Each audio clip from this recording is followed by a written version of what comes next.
आज मैं आप लोगों को समास के बारे में बताएंगे कि समास क्या होते हैं, समास का अर्थ क्या होता है, समास कितने प्रकार के होते हैं।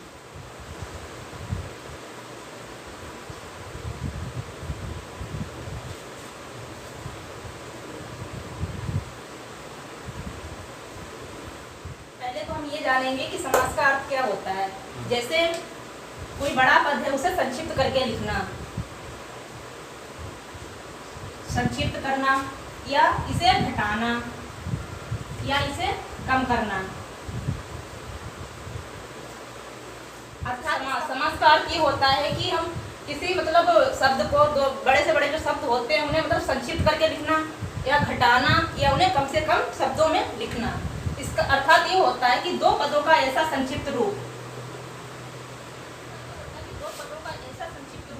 जो पद का समान अर्थ दे। मतलब ये होता है कि जैसे राजा का पुत्र, जब इसका समास विग्रह हम करेंगे तो हो जाएगा राजपुत्र।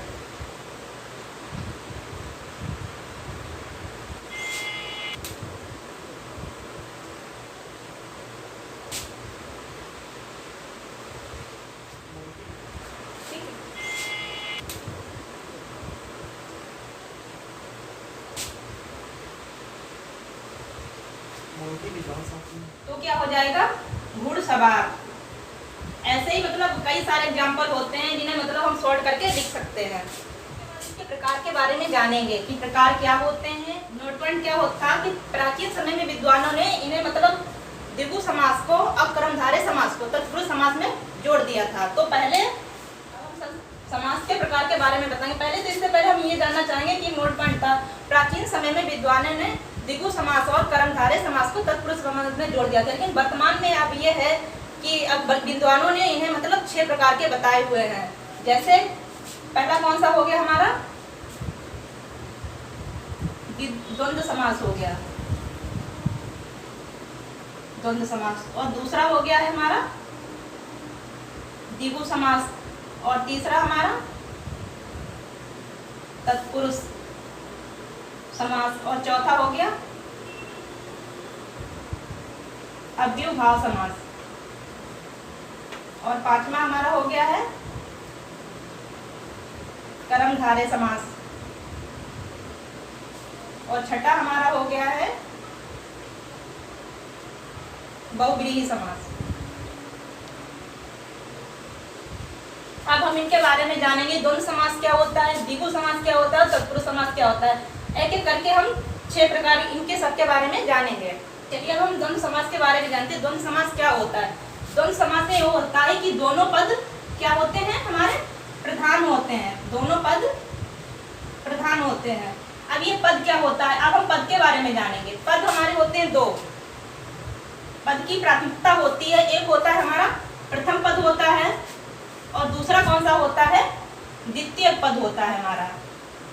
जिसमें से क्या होता है, प्रथम पद हमारा कभी कभी क्या होता है, मुख्य होता है, और कभी कभी क्या होता है, ये दूसरा जो होता है गौड़ होता है। ठीक है। और इसे हम क्या कहते हैं, पूर्व पद भी कहते हैं। पूर्व पद हमारा होता है पहले का, और इसे हम क्या कहते हैं, दूसरा उत्तर पद कहते हैं। उत्तर पद बाद का पद। अब हम जानेंगे द्वंद्व समास के बारे में। अब हम पद के बारे में हमें पता चल गया कि पद क्या होते हैं। इसमें क्या होता है कि दोनों पद क्या होते हैं, हमारे प्रधान होते हैं। ये भी पद हमारा प्रधान होगा और ये भी मेरा पद प्रधान होगा। अब जैसे क्या हो गया है कि जैसे एग्जाम्पल लेते हैं, भाई और बहन। तो क्या हो गया हमारा भाई बहन। और जैसे दूसरा एग्जाम्पल लेते हैं, गंगा और यमुना। तो क्या हो गया हमारा गंगा और यमुना। ऐसे ही बहुत सारे एग्जाम्पल हो जाते हैं, जैसे दाल चावल हो गया है। और जैसे एग्जाम्पल हो गए, जैसे भाई और बहन, भाई बहन हो गया है, माता पिता हो गया है। और जैसे लाभालाभ, इसमें क्या होता है, लाभालाभ में होता है कि जैसे ज्यादातर एग्जाम, उसमें जो हमारे एग्जाम में ज्यादातर पूछा जाता है लाभालाभ, तो इसे हम तोड़कर कैसे इसका समास विग्रह विग्रह करेंगे। लाभ और अलाभ, इसका समास विग्रह ऐसे होगा। और जैसे ज्यादातर पूछा जाता है हमारा धर्माधर्म, धर्माधर्म में हो जाएगा धर्म और अधर्म। जैसे हो गया और पापा पाप, जैसे पापा पाप में ये होता है कि पाप और अपाप। ऐसे बहुत सारे इसमें एग्जाम्पल दे रखे हैं।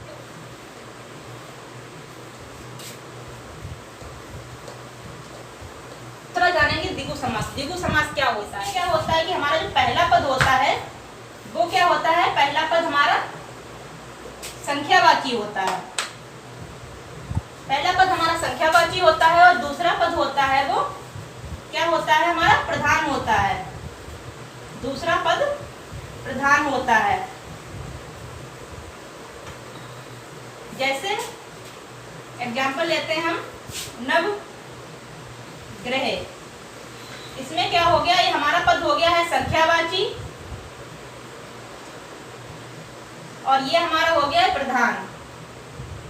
जैसे और लेते हैं एग्जाम्पल दोपहर। दोपहर हो गया, इसमें ये हमारा संख्यावाची हो गया और ये हमारा पद प्रधान हो गया है। और इसमें आएगा दुपट्टा और चौराहा। इसमें हमारा चौराहा मतलब 4 राहों का समूह। तो ये हो गया हमारा संख्यावाची और ये हो गया हमारा प्रधान पद। द्विगु समास मतलब क्या होता है? द्विगु समास में हमारा इसमें क्या होता है? पहला पद होता है जो संख्यावाची होता है और दूसरा पद हमारा प्रधान होता है। जैसे एग्जाम्पल लेते हैं हम नवग्रह। नवग्रह में मतलब जब इसमें क्या हो गया है? जब इसका हम समास विग्रह करेंगे तो क्या हो जाएगा? नवग्रह मतलब 9 ग्रहों का समूह नवग्रह। तो इसमें हमारा पहला पद है वो संख्यावाची हो गया और दूसरा पद है वो प्रधान हो गया। ऐसे लेते हैं दोपहर, मतलब दोपहर का संख्यावाची होता है और दूसरा पद हमारा प्रधान होता है। जैसे एग्जाम्पल लेते हैं हम नवग्रह। नवग्रह में मतलब जब इसमें क्या हो गया है? जब इसका हम समास विग्रह करेंगे तो क्या हो जाएगा? नवग्रह मतलब 9 ग्रहों का समूह नवग्रह। तो इसमें हमारा पहला पद है वो संख्यावाची हो गया और दूसरा पद है वो प्रधान हो गया। ऐसे लेते हैं दोपहर, मतलब दोपहरों का समय जो मतलब सुबह और शाम का जो बीच का जो समय होगा दोपहर। और जैसे दुपट्टा हो गया हमारा चौराहा मतलब 4 राहों का समूह। तो इसमें हमारा पहला पद है संख्यावाची हो जाएगा और दूसरा पद हमारा प्रधान हो जाएगा। जैसे सप्तऋषि, इसमें क्या होते हैं? 7 ऋषि। ऐसे बहुत सारे एग्जाम्पल हो जाते हैं जो द्विगु समास में आते हैं, जिसमें पहला पद हमारा संख्यावाची होगा और दूसरा पद हमारा प्रधान होगा। जानेंगे क्या होता है हमारा बहुव्रीहि समास। बहुव्रीहि समास के बारे में जानेंगे कि बहुव्रीहि समास क्या होता है।